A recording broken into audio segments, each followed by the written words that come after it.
सोने की घाटी पार्ट 6 ए। जयराज को यह जानने में ज़रा समय लगा कि वह कैसे अदृश्य होकर पुनः मानव का रूप धारण कर सका। उसने जान लिया कि वह एक चट्टान पर पड़ा हुआ है। वह बहुत कमज़ोर हो गया था। सारे शरीर में एक तरह की ग्लानि थी। वह सोच रहा था जाने उसके स्वास्थ्य में यह परिवर्तन एकाएक कैसे आ गया है। उसने धीरे से आंखें खोलकर अपनी दृष्टि चारों तरफ दौड़ाई। सर्वत्र घना अंधेरा छाया हुआ था। उसे स्पष्ट दिखाई दिया कि उसके पास एक मुनि बैठा हुआ है। उसने पूछा, लड़के, तुम कौन हो?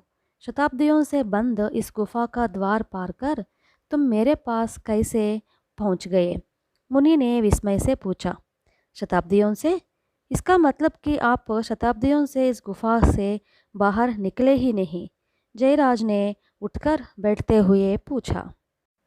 हाँ हाँ, मगर तुमने मेरे सवाल का जवाब नहीं दिया। मैं पूछ रहा हूँ, तुम कौन हो? तुम्हारे यहाँ आने का मकसद क्या है? जयराज ने संक्षेप में अपना परिचय दिया।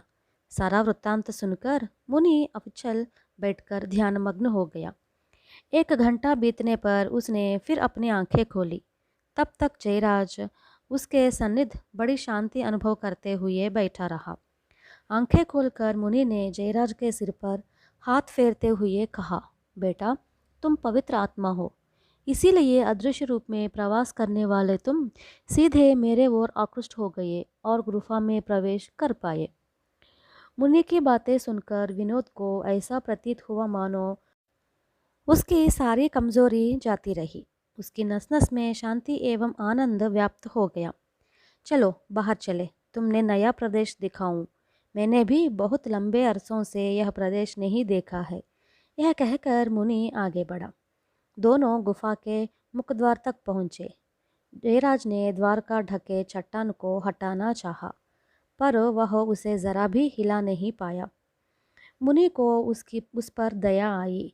ठहरो, मैं उसे हटा देता हूँ, कहते हुए मुनि ने अपने दंड से उसे छुआ और चट्टान उछलकर दूर जा गिरी। दोनों गुफा से बाहर आए। यह गुफा एक पर्वत पर थी। पर्वत के नीचे एक सुंदर शहर दिखाई दिया। हे भगवान, इस पर्वत पर चारों तरफ फैले हुए पेड़ पौधे और पंछी कहाँ गए? पर्वत को घेर कर फैला जल कैसे गायब हुआ? इस प्रकार कुछ मन से और कुछ प्रकट बोलते हुए मुनि जयराज की ओर मुड़ा और उसने उसे उस प्रदेश के बारे में वार्ता सुनाई।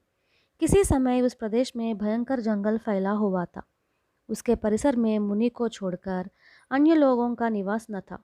एक बार अपने देश के राजा से दी गई यातनाओं से तंग आकर एक गरीब व्यक्ति उस पहाड़ी प्रदेश में पहुंच गया था। उसे भूख प्यास सता रही थी।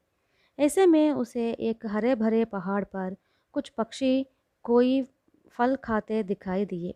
वह तुरंत पहाड़ पर पहुंचा और उन पंछियों से आधा खाया फल लेकर उस पर टूट पड़ा। उसकी भूख प्यास मिट गई और वह खुश हुआ। पर्वत में ही उसे एक बेल दिखाई दी। उसने जान लिया कि वह फल तो इसी पहाड़ पर पैदा हुआ है। उसे बड़ा अचरज हुआ। क्या तुम इस विचार से विस्मय में आ रहे हो कि चट्टानों से भरे इस पहाड़ पर खरबूज कैसे पैदा हो सकता है? यह पूछते हुए पास की एक गुफा से एक मुनि वहां आ पहुंचा। जी हाँ स्वामी, बड़ा ही आश्चर्य की बात है, गरीब ने कहा। मैं स्वयं प्रतिदिन अपनी योग शक्ति से इन पंछियों के लिए एक खरबूजा पैदा कर इनको खिलाता हूँ। मुनि ने कहा, तुम चाहो तो मैं खरबूज को इतना बड़ा बना सकता हूँ कि उससे तुम्हारी भूख भी मिट सकती है। मेरी योग शक्ति का उपयोग तुम्हारे लिए हुआ तो मुझे संतोष ही है, मुनि ने सांत्वना दी। जो आज्ञा, कहकर गरीब ने दोनों हाथ उठाकर मुनि को प्रणाम किया। फिर भी उसके चेहरे पर उदासी साफ नजर आ रही थी।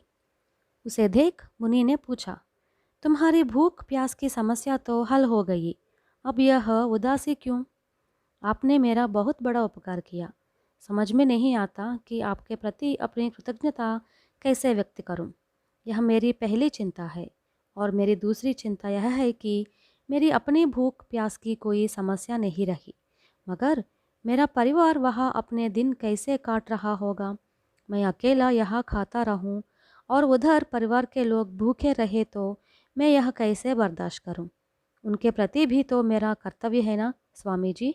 इसी कारण मैं उदास हूँ। गरीब ने अपनी चिंता का कारण साफ साफ कह दिया। तुम अपने परिवार को भी यहाँ बुला लाओ, उनके भी खाने योग्य बड़े खरबूज की सृष्टि में करूँगा, मुनि ने समझाया। गरीब ने सिर झुकाकर प्रणाम किया। फिर भी गरीब के चेहरे की उदासी वैसे की वैसी ही बनी रही। फिर क्या सोच रहे हो? मुनि ने पूछा। आपकी कृपा से मैं अपने परिवार सहित भूख प्यास से मुक्त हो गया, मगर अब मन की चिंता यह कि जिन बंधु व मित्रों की संगत में उम्र के इतने साल काटे उनको कैसे भूल सकूं? गरीब ने कहा। कहानी और है।